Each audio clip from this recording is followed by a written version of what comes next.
Boop. What's up? All right. So I'm gonna talk about three stories. And these like I do want to keep it to kind of like religion, but like not necessarily, right?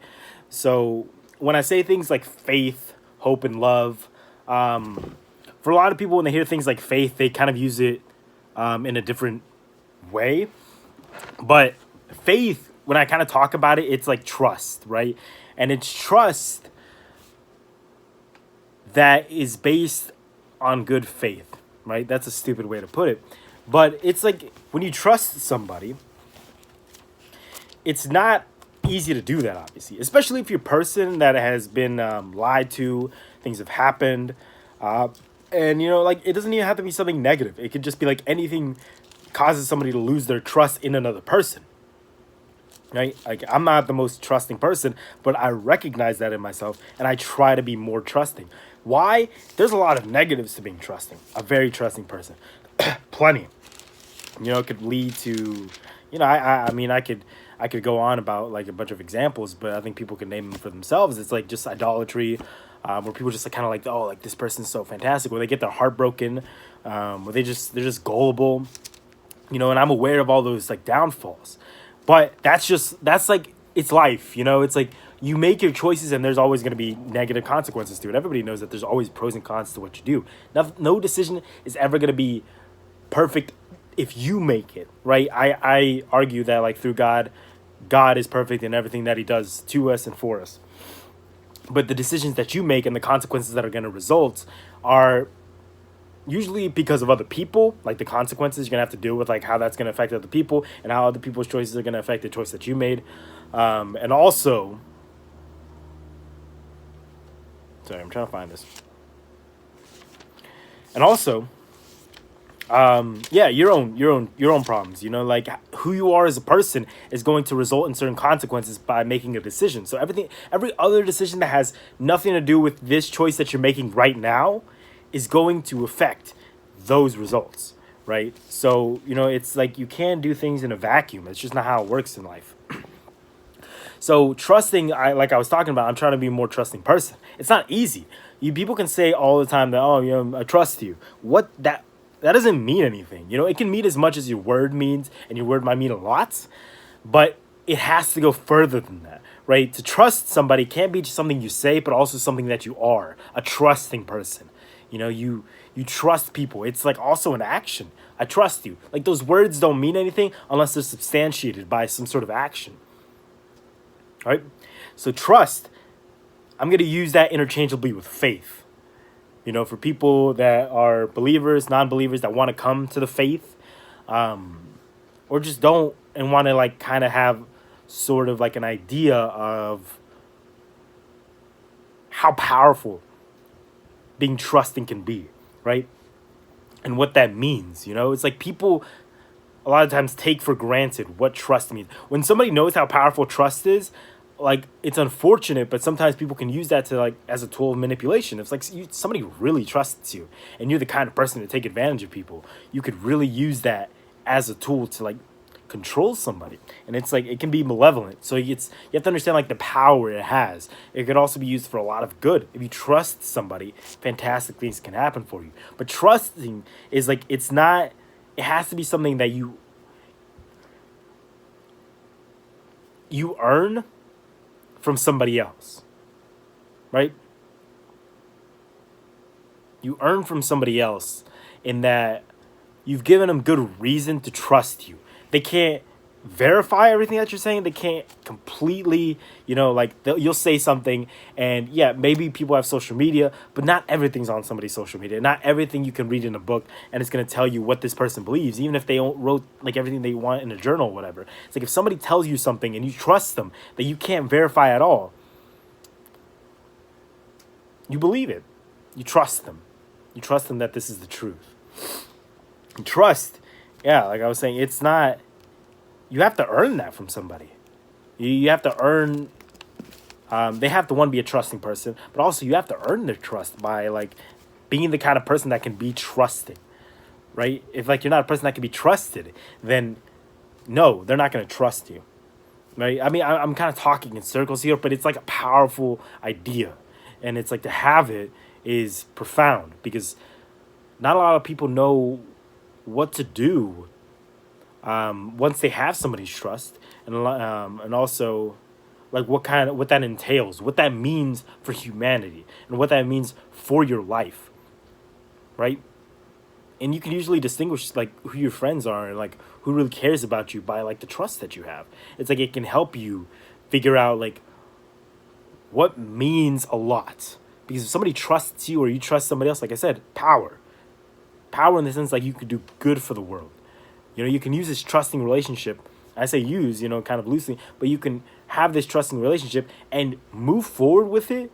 And the decisions that you make are going to be supported by that person because they know that you have good intentions in mind for yourself, for them, and for the rest of humanity when you're making these choices. So trust is something that I kind of want to talk about when it comes to like the Bible. I think it does a really good job when it comes to talking about faith and trust and hope and expectation and also love, charity.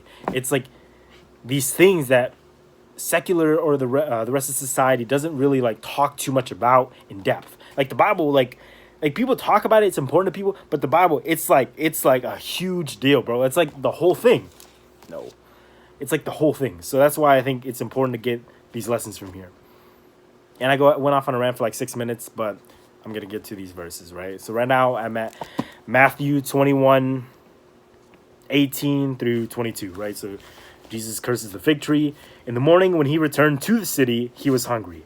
And seeing a fig tree by the side of the road, he went to it and found nothing at all on it but leaves. Then he said to it, "May no fruit ever come from you again." And the fig tree withered at once. When the disciples saw it, they were amazed, saying, "How did the fig tree wither at once?" Jesus answered them, "Truly I tell you, if you have faith, trust, and do not doubt, not only will you do what has been done to the fig tree, but even if you say to this mountain, be lifted up and thrown into the sea, it will be done. Whatever you ask for in prayer with faith, trust, you will receive." So the religious people know a lot of what this means because they read into this stuff and it means like everything to them, right? So I don't really need, there it goes. I don't really need to provide any sort of clarification when it comes to that passage. But when it comes to like trust, you know, when it says you can tell this mountain to pick itself up and throw itself into the sea, it's going to happen, right? When in terms of like prayer, right? But when it comes to trust, that's what I mean by power, right? It's like you can use this for like terrible things. It's an insane power to have trust or faith in somebody. It's obviously powerful enough to move mountains, you know, according to Jesus and according to like divine revelation, right? I've never seen it done, but hey, I've seen earthquakes, you know. I don't know if that was the result of some nun praying in a monastery. She's like, "Oh, pray for an earthquake this week," and lo and behold, you know, earthquake. I don't know. But when it comes to like people and having their trust, people in themselves, you also need to understand like the power people themselves like isolated have, right? Even if you have nobody with you, everybody hates you, you're a leper to them. You still have an insane amount of power to be had, right? It's like somebody cares about you. Somebody is gonna notice you. It's gonna happen, right? It's rare that people's lives completely die in vain. You know, there's going to be somebody that knows you, that can tell your story, at least pass it on for a moment. And even if it's not, you still have power in a sense, right? You're going to impact somebody, even if they don't remember your name. It's going to leave a mark on this earth, whatever you do. The desert fathers, people that retreated into the desert and pretty much lived by themselves in isolation. Dude, forget Henry David Thoreau and his Walden thing. I think it was Henry David Thoreau that wrote it. I heard he wasn't even alone most of the time, but it was still pretty good. It's a good indication of like, or it's a good, you know, representation of what it means to be able to impact and be like isolated. Even though he wasn't completely isolated, it was still like a good attempt and like event. Didn't mean for that to rhyme. But also, this other book that impacted me like greatly was called Into the Wild by not by Chris McCandless. He was dead. He couldn't have written the book, but somebody wrote the book about him, right? And it was this kid who, I guess, whatever. I read it years ago, but I just remember that he was like, I want to go out into the woods and just like do whatever. I don't know exactly what his plan was. I can't remember, but he just left after he graduated, and he went out and then he died somewhere. And it's like, what a waste. But it wasn't, though. You know what I'm saying? And like, this is more me saying something selfish, but it impacted me. Like, when I read that, I was like a junior in high school. I was like, I'm going to do that. I didn't do it, so I'm a coward, right? That guy, like, I was like, compared to that guy, I'm a complete coward because I didn't go do it. I wish I had. And it impacted me. That's my point. It's like, even though he hitchhiked and got all the way to Alaska from down south, I think in Americas, he ended up there, and then he died. And then who cares, right? To a lot of people, who cares? But to somebody like me, it kind of meant the world. I was like, I got it. Like, I understood it immediately. I was like, that makes sense to go do that. To go out into the wild and not die. You know, that's not the goal. But to go out into the wild and like find this sort of freedom within yourself. And it was this story that I heard that was powerful to me. It was like, it moved me. And this kid was just some random kid he was just really some random kid. He had no fame, no nothing. He just went out poor, trying to make it, and then ended up alone and dead. So I'm not trying to glorify that, but I'm just trying to show the impact of like what somebody's life, who almost meant nothing in the grand scheme of things, right? To a lot of people, meant actually nothing. His story got written, and then it impacted somebody from a small town in Texas. And it almost drove them to do the same sort of thing. And I probably would have met my own demise too. And you see that all throughout history. St. Anthony the Great, a desert father. I don't know how long he lived in the as a hermit, but for years, I know that for sure. And we call him St. Anthony the Great.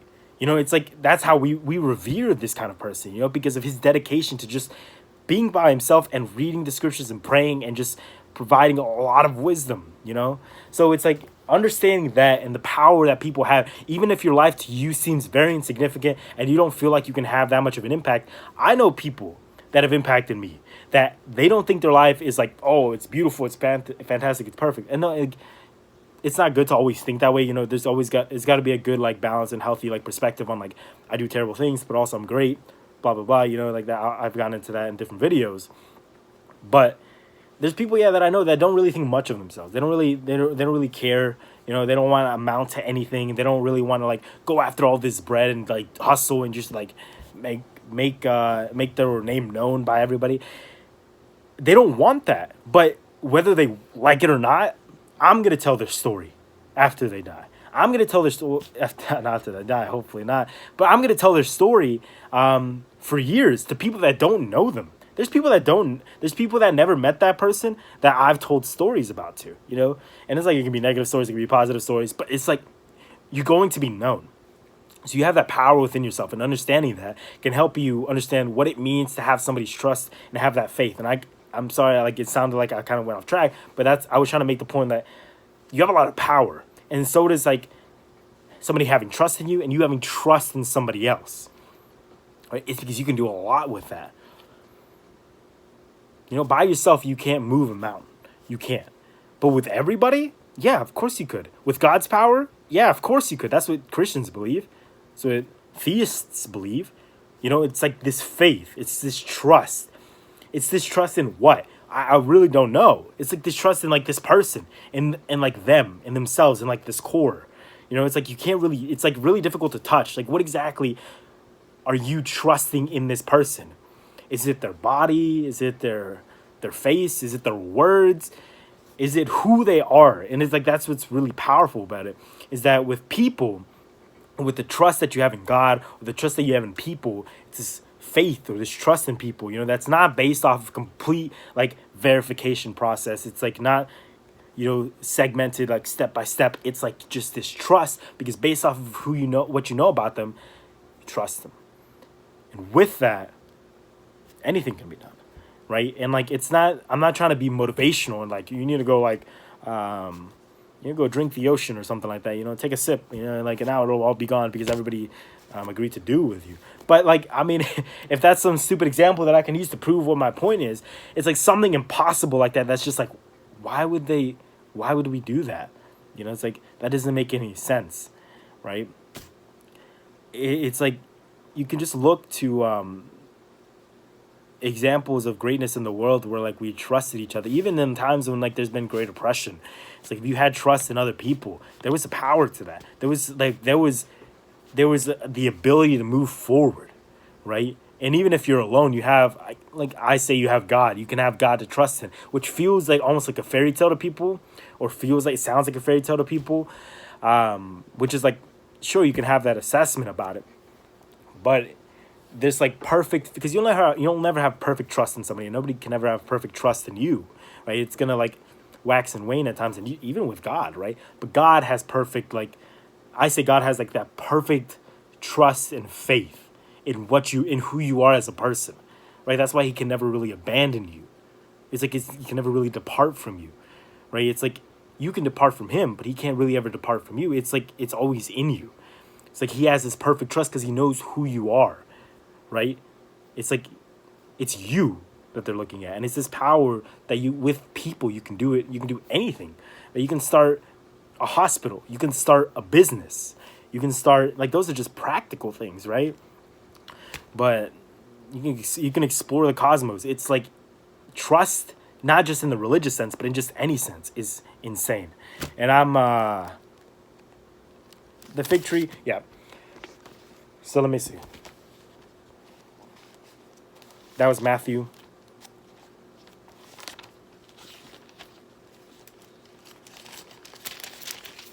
Mark. So Mark 11, verse 12 through 25. Let's see. 12 through 25. That doesn't sound right. Oh, it does sound right. I'm stupid. No, it doesn't sound right. Oh, it's because it's... So, I think I like to read the different perspectives on it, like Mark, Matthew, Luke, or whatever. Because they all focus kind of on different things. They tell the story pretty similarly, but they all sort of like emphasize different things. Some of them give more detail, so it's like it's cooler to read it in different, like, sometimes I have like a favorite in one part of my life, and whatever. All right. So on the following day, when they came from Bethany, he was hungry. Seeing in the distance a fig tree in leaf, he went to see whether perhaps he would find anything on it. When he came to it, he found nothing but leaves, for it was not the season for figs. He said to it, "May no one ever eat fruit from you again." And his disciples heard it. And then next section. Then they came to Jerusalem, and he entered the temple and began to drive out those who were selling and those who were buying in the temple. And he overturned the tables of the money changers. What?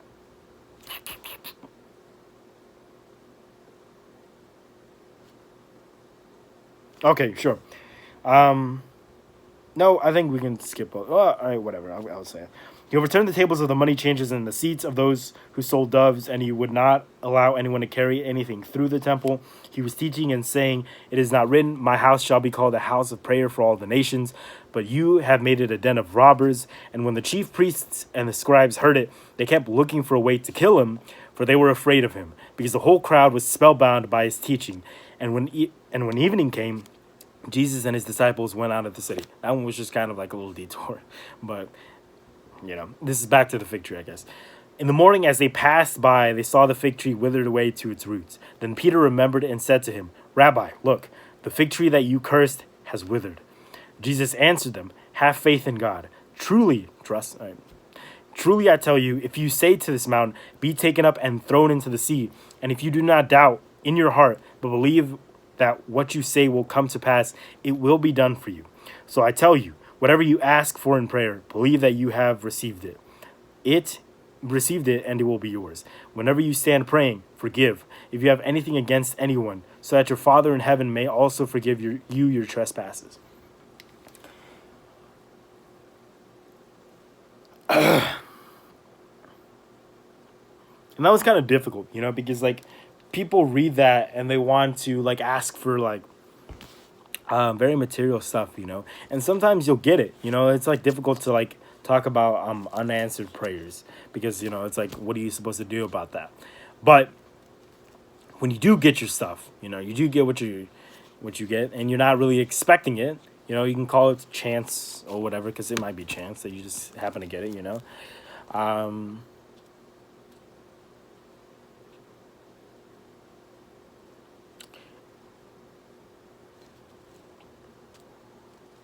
don't know. It's pretty wild. I don't know why I'm going on about prayer. I've talked about prayer before, but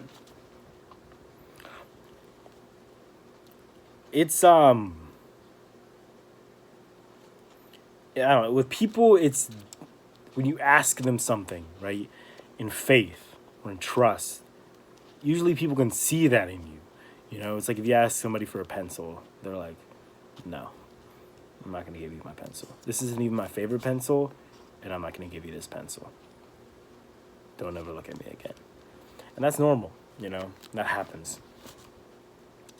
But when somebody can see that you're sincerely, even a stranger, when they can see that you're sincerely asking for something, they don't always give it to you, but when they do, I was gonna make a joke about Dos Equis, but when they do, it's like, it's an intense moment, and you can think of like probably a most like prominent example as like giving to the homeless or something. Somebody that's really down on their luck and they're asking for help. They're putting their trust in you. It's like, can you give me something? Can I like use this moment of your time to, ask for your help, financially? I'm like being super vulnerable here. It's like it could be one of the lowest points in your life, and you're asking for help, right? You just, please give me some help. I just need some. It's like I don't really know what else to do but to ask you, a stranger, you who I do not know, right? You're putting your trust in this person to like give you good graces, right? It can be a lot of disappointment when like you don't get it, like as like a homeless person or something. But when you do, when you share that moment and giving it to like a homeless, or a homeless person shares that moment of receiving it from you, it's like this intense moment of like, thank you. And you can feel like the thank you might not mean much to you, but to that homeless person, it means everything, right? It means the world. It means you saved them from like whatever, like hunger. Yeah, they might go buy something inappropriate with it, whatever, something that won't benefit their lives. But that thank you that you receive, or the thank you that they give you, it's everything. It's a powerful moment, even if like you don't see like a result. You don't see like, I don't know, you don't see another car sold in like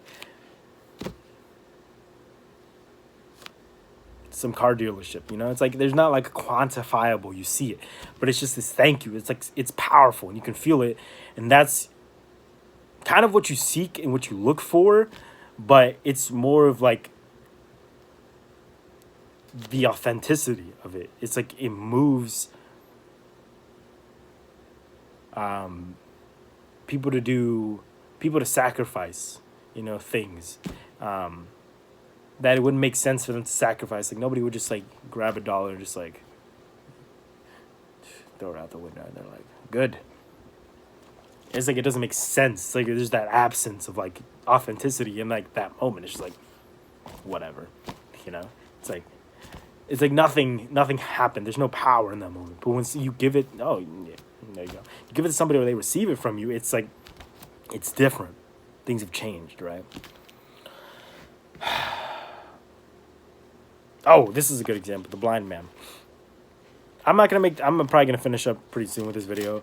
But yeah, I love these stories of like this, like when they kind of talk about faith or trust, because it shows, it's like, it's not just like you get, like I was talking about, like you don't just get these things and like you can see all this produce, like you make more, like when you have trust in somebody and like you share this moment, like now there's more macaroni and cheese somewhere in the world, it's like you don't see like maybe results, but it's like this moment of like strength. It happens. It has something to it. The healing of blind Bartimaeus. They came to Jericho as he and his disciples and a large crowd were leaving Jericho. Bartimaeus, son of whatever, a blind beggar was sitting by the roadside. When he heard that it was Jesus of Nazareth, he began to shout out and say, Jesus, have mercy on me. It said son of David, but like I'm just going to skip some of the words, but maybe I won't. Have mercy on me. Jesus stood still and said, call him here. And they called the blind man, saying to him, take heart, get up, he is calling you. So throwing off his cloak, he sprang up and came to Jesus. I don't know how he found him. I guess they guided him there. I'm just making jokes. Then Jesus said to him, what do you want me to do for you? The blind man said to him, my teacher, let me see again. Jesus said to him, go, your faith has made you well. Trust, right? Immediately he regained his sight, followed him on the way. Boom! It's like, that's kind of the example I was using. There's more. There's like some demon boy one where like he has like convulsions. His dad's like, Jesus, heal my son. And the son, Jesus is like, come out of that boy, spirit. And then the boy's like, I don't know. I think it's funny.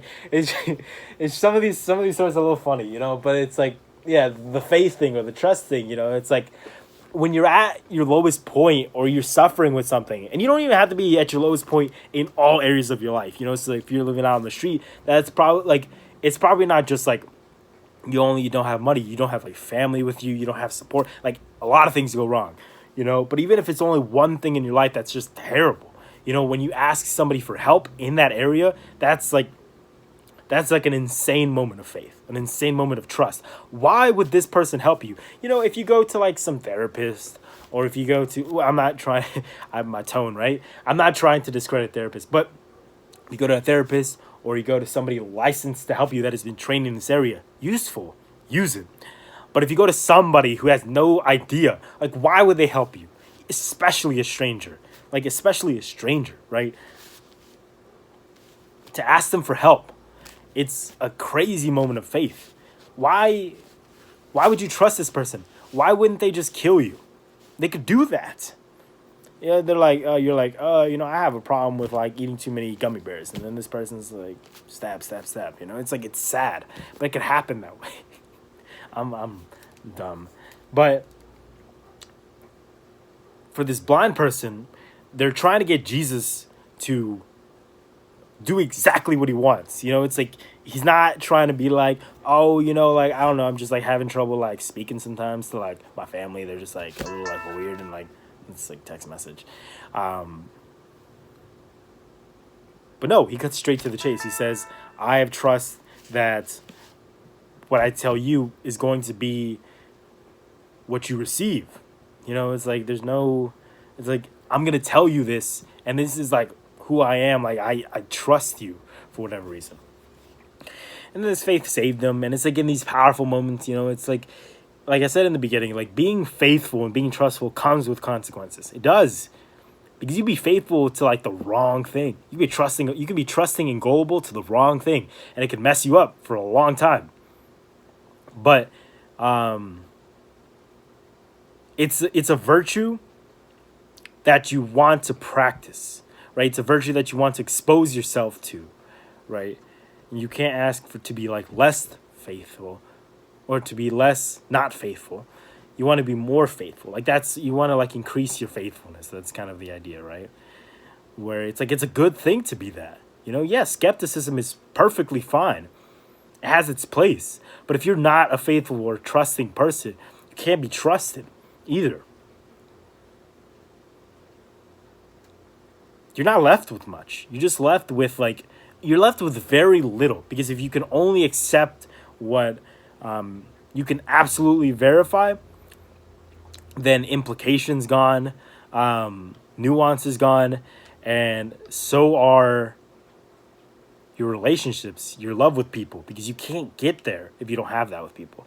And when you get there, that's the most powerful of them all, as we'll see maybe in another video. But I've talked about it in the theological virtues, so maybe I won't go into that. But yeah, that's enough. I've been talking too much, so deuces.